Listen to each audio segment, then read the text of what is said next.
What's up mga chong? Hope swabe lang tayo lahat dyan, and here tayo sa panibagong vlog. And for this vlog, I just want to share with you mga chong yung aking mga trainer shoes for 2020 at saka 2021 and bakit nga ba pinalitan ko sila. So bago ko sila ipamimigay, I just want to share my point of view kung ano yung kanilang disadvantages and then advantages. Again mga chong, I just want to make a disclaimer. I'm not a professional or an expert when it comes to reviewing the shoes. Pero gusto ko lang i-share sa inyo kung ano yung aking na-feel at saka na-observe while using the shoes. At huwag na nating patagalin, punta muna tayo sa 2020 na mga trainer shoes ko. And this, for my long run, ginagamit ko is the Asics Gel Cayano 27, and eto, yung kanyang bounce, hindi gaano, very responsive siya actually.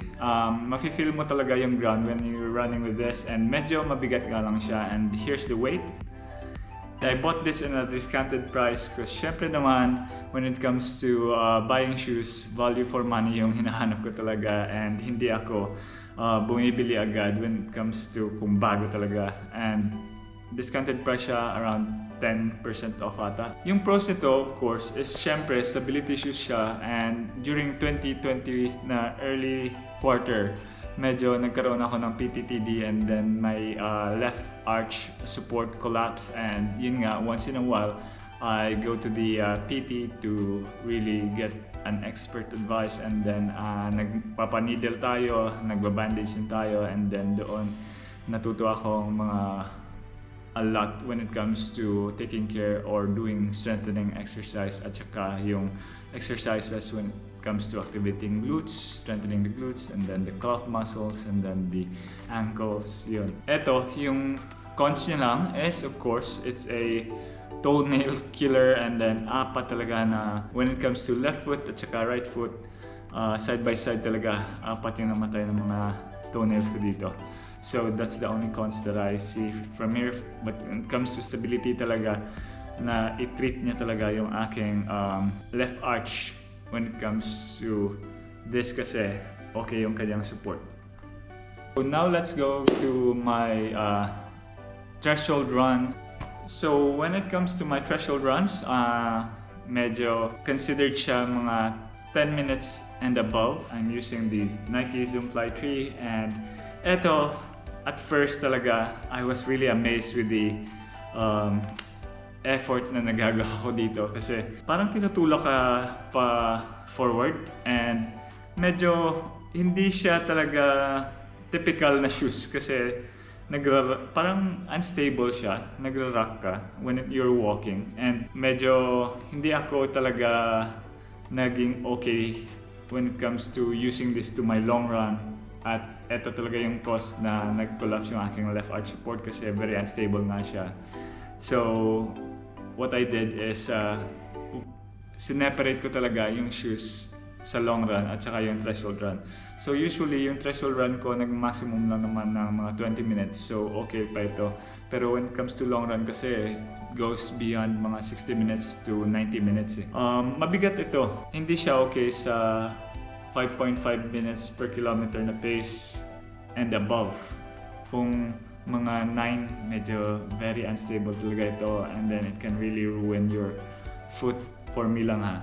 So, okay ito when it comes to 5.5 minutes per kilometer and below na mga pace. Kung mga 3:30 minutes per kilometer, okay na okay talaga ito. Minumove ka talaga, pinupush ka talaga ito forward.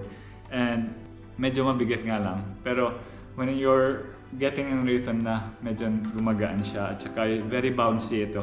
Etong bounce niya, ma-recommend ko talaga when you're doing your threshold runs dati, pero now I wouldn't really recommend kasi nga very unstable siya, so it can really cause you injury in the long run. So for my interval sessions, I'm using the Pegasus Turbo 2, and then this was really recommended to me from my, of course, Lodi brother na ninong sa Upper Runner. And here, medyo magaan talaga ito, very responsive, and ginagamit ko siya actually when it comes to interval sessions na 1 minute until 5 minutes. Pag tumatakbo ka, tuloy-tuloy lang.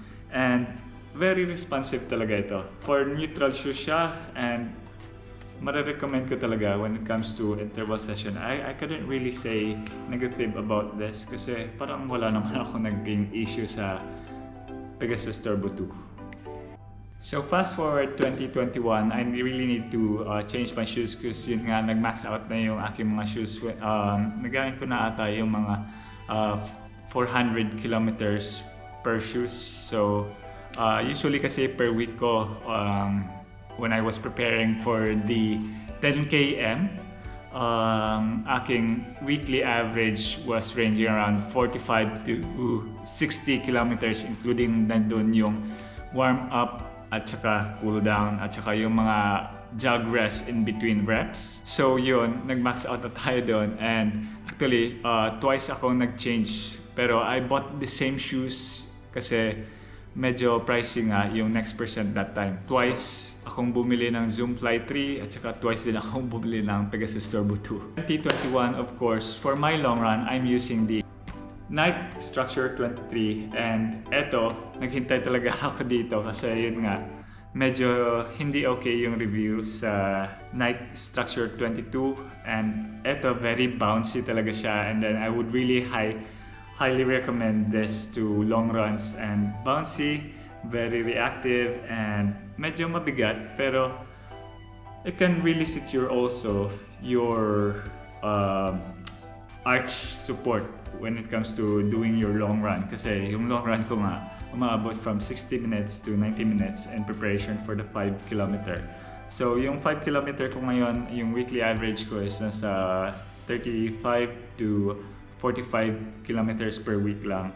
And kasama na dun ulit yung warm up, cool down, at saka yung rest, jog rest in between reps. At syempre, yun nga, when I was using this, nabuhay talaga yung aking lahat ng mga dead toenails. So yun, na-surprise yung aking wife na gumagaling yung aking mga toenails sa paa.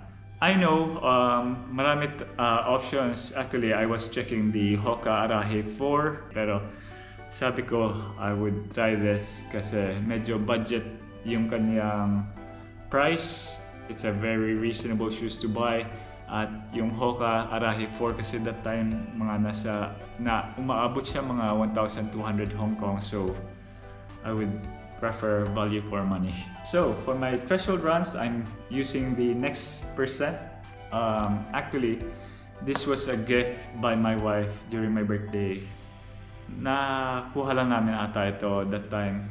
Na-discounted na siya. Mga nasa 1,400 Hong Kong dollars, and then yung equivalent niya into pesos is this. At syempre, do I need to mention pa ba?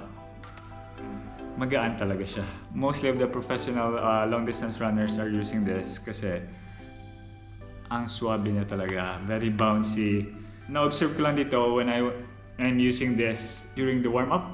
Medyo yung heart rate ko mababa talaga. Also, when I'm doing the lactate threshold runs, mababa din yung heart rate ko. And really, this can really give you a next percent na mga 4% talaga na advantage. I don't know how do they calculate that, pero swabe talaga ito. I would recommend talaga if you have the money to invest, go for next percent.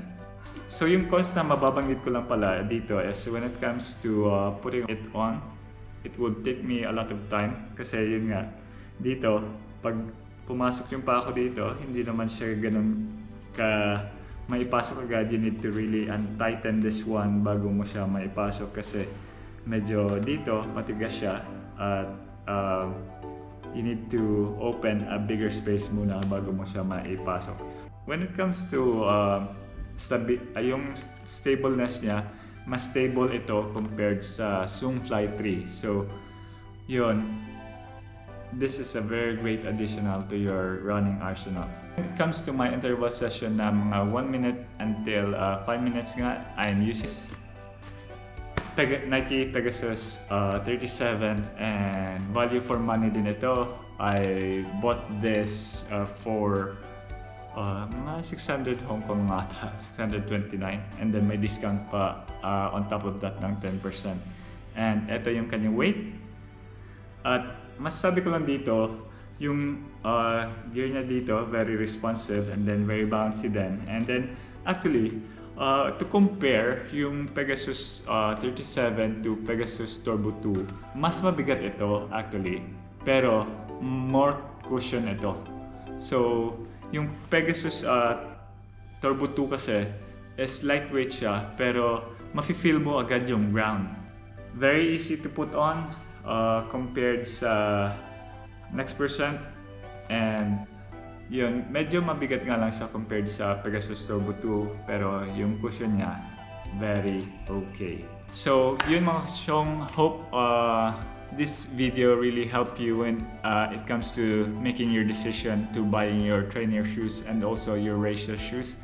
So yung racing shoe ko ngayon, I'm using the Next Percent at yun, nakapag-time ako ng 17:25 sa time trial ko for the 5K for that, and hindi ko na i-break yung akin 5K na goal of having a sub 17 minutes last time kasi hindi ako nakapag-train sa oval, and then hindi ko talaga naibigay yung gusto, yung aking best kasi hindi ko gaanong natatansya yung distance when it comes to doing my interval sessions, my workouts, and my threshold runs.